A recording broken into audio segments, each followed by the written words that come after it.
se oía rechinar un cuerno, también una super cuarta, un R15 chapeado y una del jefe sonaba. Allá al norte de la sierra la fiesta se celebraba.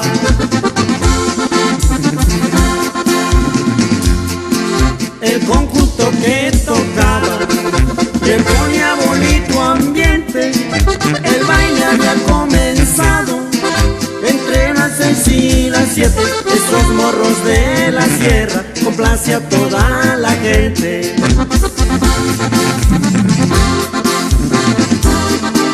Había cerveza y perico, también chivota temado.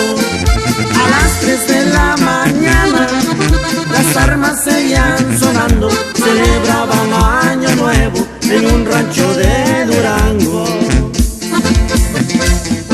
Y puro pa' adelante mi compa Heller López. Se miró la luz de un carro al frente de un puertecito, la gente seguía bailando al ritmo del movidito. Cuando dijeron los guachos y se hicieron más poquitos,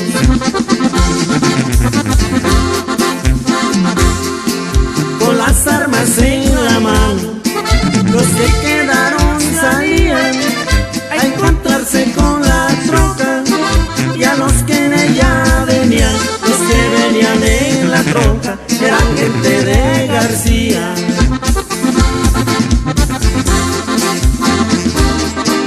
Había cerveza y perico, también chivota temado. A las 3 de la mañana las armas seguían sonando,